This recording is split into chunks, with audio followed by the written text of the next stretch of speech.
তাহলে এবার দেখো সিএমপির মানটা আমি পেয়ে গেছি। তাহলে সিএমপির ভ্যালু যদি পেয়ে যাই তাহলে আমাকে এবার কি দেখতে হবে, ওই সিএমপির ভ্যালুতে জিসির ভ্যালুটা দেখতে হবে। তাহলে সিএমপির ভ্যালুটা আমি জিসির ইকুয়েশনে বসিয়ে দেবো। ঠিক আছে, চলো বসিয়ে দেওয়া যাক। সিএমপির ভ্যালুটা আমি জিসিতে বসাবো।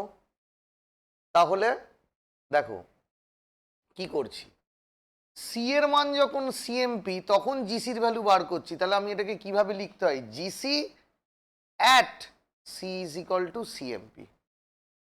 এটাকে অন্য কিভাবে লেখে, জিসি একটা লম্বা দাগ, এই লম্বা দাগটা কিসের জন্য, না যখন সি এর মান সিএমপি। তাহলে জিসির ভ্যালু লেখা আছে, শুধু কি করলাম সি এর জায়গাগুলো কি বসিয়ে দিয়েছি, সিএমপি, তাই তো। এবার দেখো নিচে রয়েছে পাই, পাই টু দি পাওয়ার 3/2। তাহলে পাই টু দি পাওয়ার 3/2 কে কিভাবে লিখবো, পাই রুট পাই, দেখো বাইরে বার করে দিয়েছি। তাহলে এটা কি হলো, m/2RT to the power 3/2। CMP কত পেয়েছি, √2RT/m। তাহলে সিএমপি স্কোয়ার কত হবে, 2RT/m। ঠিক আছে, আর এখানেও সিএমপি স্কোয়ার হচ্ছে 2RT/m। দেখো m/m কেটে গেল, 2RT কেটে গিয়ে e⁻−1। তুমি যদি এটাকে উল্টাও, মানে 2RT/m কে উল্টে দাও, তাহলে কত হবে, m/2RT টু দি পাওয়ার -1। তাই তো, বুঝেছিস, এটাকে উল্টা না, কারণ এটাকে মাইনাস হয়ে যাবে, 3/2 -1। তাহলে m/2RT হচ্ছে 3/2, আর এটা 2RT/m হচ্ছে কত আছে, এটাকে উল্টে দাও তাহলে কত হবে, -1। তাহলে m/2RT টু দি পাওয়ার কত হবে, 3/2 -1। ঠিক আছে, তাহলে 3/2 -1 মানে কত, হাফ। তার মানে কত, √m/2RT। তাহলে কি হলো, 4/√π √m/2RT। এটা হয়ে গেল কত, e⁻−1। বোঝা গেল, বুঝতে পেরেছো। তাহলে আমি কি কি পেলাম বলো তো, দুটো জিনিস পেলাম, একটা পেলাম সিএমপি, আর একটা কি পেয়েছি, জিসি অ্যাট সিএমপি পেয়েছি। দুটো জিনিস পেয়েছি, একটা সিএমপি আর একটা জিসি অ্যাট সিএমপি। ক্লিয়ার। এইবার দেখো আমি জিনিসটাকে করছি, দেখো আমি প্রথমে বললাম এম ফিক্সড কি ভ্যারি করছে, টেম্পারেচার ভ্যারি করছে কিরকম, T2 > T1। তাহলে আমাকে বলো এম ফিক্সড টেম্পারেচার বাড়ছে, তাহলে সিএমপি বাড়বে না কমবে, বাড়বে। ক্লিয়ার। এম ফিক্সড টেম্পারেচার বাড়ছে, তাহলে সিএমপি বাড়বে। তাহলে দেখো সিএমপি এটা ছিল T1 টেম্পারেচারে, এটা হয়েছে কততে, T2 টেম্পারেচারে। ক্লিয়ার।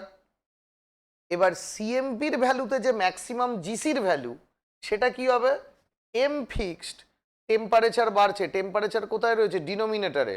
তাহলে জিসি অ্যাট সিএমপি বাড়বে না কমবে, কমবে।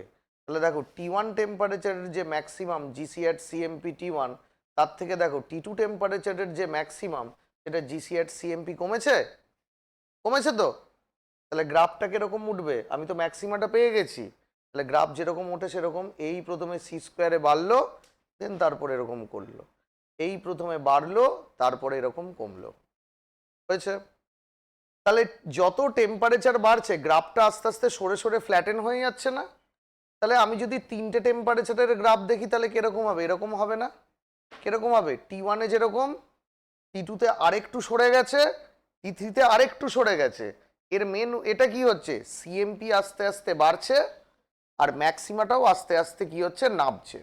হলো তো, ভালো কথা, হলো তো হলো। তাহলে জিনিসটার লজিক্যালি এক্সপ্লেনেশনটা কি, গ্রাফের মতো অন্য বলে গেল যে এরকম হচ্ছে, তার মানে লজিক্যাল এক্সপ্রেশনটা কি।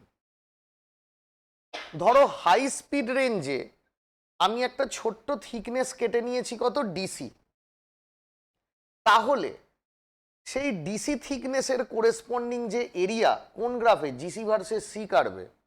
দেখো তো টেম্পারেচার যখন T1 এর গ্রাফ, তখন এরিয়াটা কত, এবিসিডি না, একই না, এবিসিডি তো। আর টেম্পারেচার যখন T2, তখন এরিয়াটা কত, AB EF, A B E F, তাই তো। কোন গ্রাফে area, GC versus C curve area, হ্যাঁ কি না? তাই তো?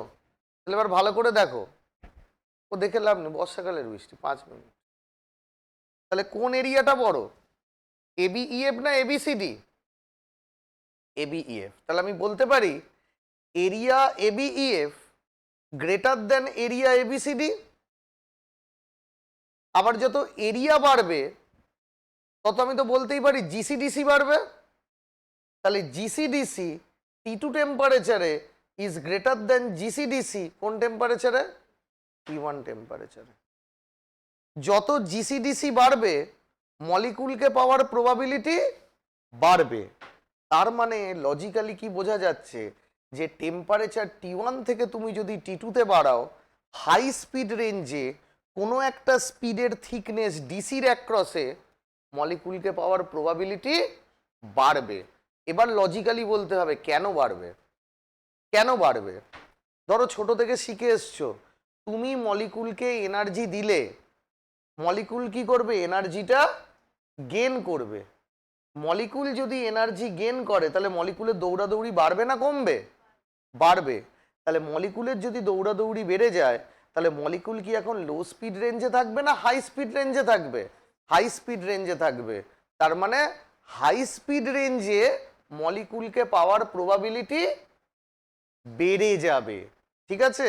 তাহলে হাই স্পিড রেঞ্জের কোনো একটা পার্টিকুলার থিকনেসেতে মলিকুলকে পাওয়ার প্রবাবিলিটি বেড়ে গেল। ক্লিয়ার? বোঝা গেছে? তুমি আরো টেম্পারেচার বাড়াও, আরো গ্রাফের এরিয়া বাড়বে। ঠিক আছে? বোঝা গেছে? এবার আমি উল্টোটা করছি, temperature fixed, molar mass vary করছে। সেটা করতে গেলে আমাকে কোন দুটো ফর্মুলা লাগবে একটু দেখে নেওয়া যাক। আমাদের এই দুটো ফর্মুলা লাগবে।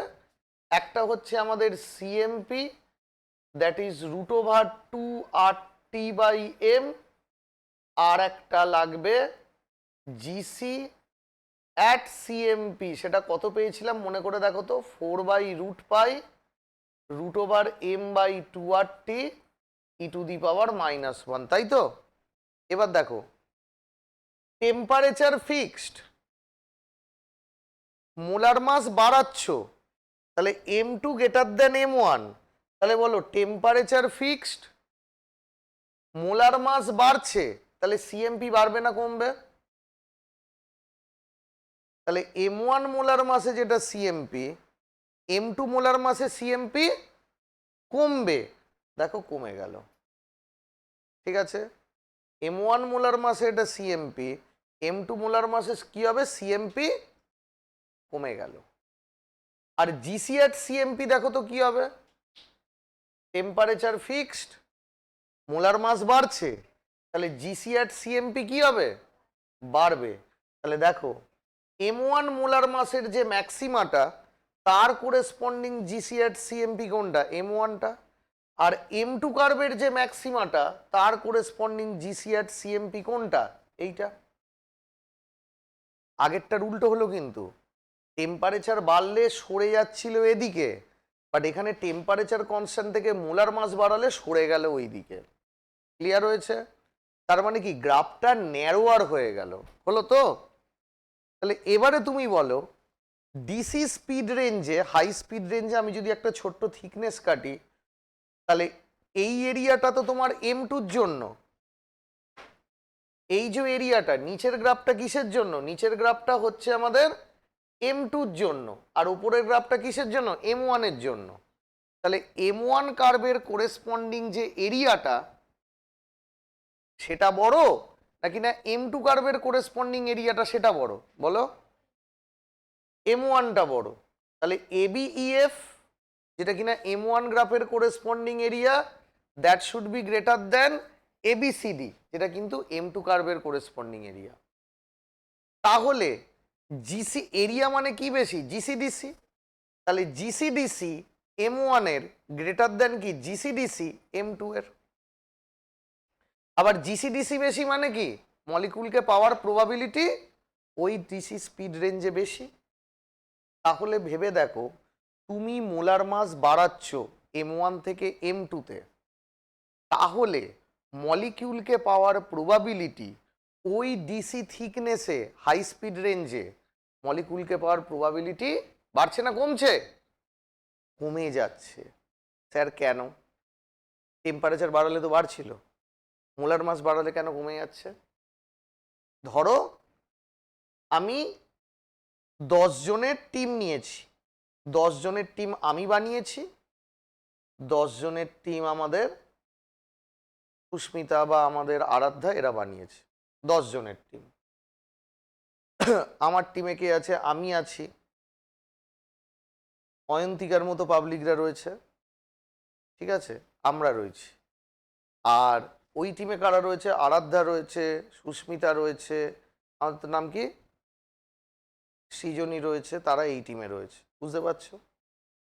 এই টিম করে কি হবে স্যার? 200 মিটারের দৌড়ের প্রতিযোগিতা, 200 মিটারের দৌড়ের প্রতিযোগিতা। আরাধ্যদের টিমে সব প্যাংলা প্যাংলা পাবলিক, সব 200 মিটারের দৌড়ের প্রতিযোগিতায় 10 জনের মধ্যে 8 জনই জিত চলে গেল। তার মানে প্রবাবিলিটি কত হলো? 8/10। চলে এসো এবার আমাদের টিমে, আমার মতো একটা হাতির মতো লোক, ঠিক আছে, অয়ন্তিকা, এই রকম সব লোকগুলো যখন দৌড়ে, আচ্ছা আসতে, যখন আমাদের মতো লোকেরা এবার এই আসতে দেখ, আমাদের মতো লোক যখন দৌড়তে শুরু করলো, কিছু লোক দৌড়তে শুরু করেই কি হোঁচট খেয়ে গড়িয়ে গেল, ধপাস করে হোঁচট খেলে গড়িয়ে গেল। তার মানে এখানে যখন লোকগুলো দৌড়তে শুরু করবে, বলো তো কতজন গিয়ে পৌঁছাবে? খুব জোর হলে 2টো, তাহলে প্রবাবিলিটি কত? 2/10। তার মানে কি বোঝা যাচ্ছে? মলিকুলের অ্যাভারেজ মোলার মাস যত বাড়ছে, কি বললাম, মলিকুলের অ্যাভারেজ মোলার মাস যত বাড়ছে তত কি মলিকুল দৌড়াদৌড়ি করতে পারছে না। আর মলিকুল যদি দৌড়াদৌড়ি না করতে পারে তাহলে মলিকুলের স্পিড বাড়বে না কমবে? কমবে। তাতে যত মোলার মাস বাড়াচ্ছ M1 থেকে M2 তত মলিকুলের স্পিড কমে যাচ্ছে, তাহলে তাদেরকে পাওয়ার প্রবাবিলিটি হাই স্পিড রেঞ্জেও কমে যাচ্ছে। তাহলে পাওয়ার প্রবাবিলিটি বাড়বে কোথায়? উল্টোটা, লো স্পিড রেঞ্জে মলিকুলকে পাওয়ার প্রবাবিলিটি বেড়ে যাবে। ঠিক আছে, বোঝা গেল? তাহলে তোমরা আমাকে এটা বলো, এটা একবার কোশ্চেনে এসেছিল, এইরকম একটা গ্রাফ দিয়েছিল, জানো তো, এরকম একটা গ্রাফ দিয়েছিল, এদিকে আমাদের জিসি, এদিকে বলে দিয়েছিল 0 ডিগ্রি সেন্টিগ্রেড, এটা বলেছিল সি। তিনটে গ্রাফ দিয়েছে, এই এই এই গ্যাস তিনটে দিয়েছে, হিলিয়াম, নিয়ন, আর্গন। বলতে বলেছে কোনটা কি গ্যাস হবে বলো, কোনটা কি হবে, কোনটা কোনটা, এখানে আর্গন কোনটা হবে? এইটা তো কি বলেছিলাম, যত মোলার মাস বাড়বে তত গ্রাফ ওদিকে চলে যাবে, আর যদি টেম্পারেচার বাড়ে তখন এদিকে। তাহলে এটাকে, এটা আর্গন, এটাকে নিয়ন, আর এটাকে হিলিয়াম। বোঝা গেল? হয়েছে? So this is all about Maxwell distribution of speed. ঠিক আছে, বোঝা গেছে?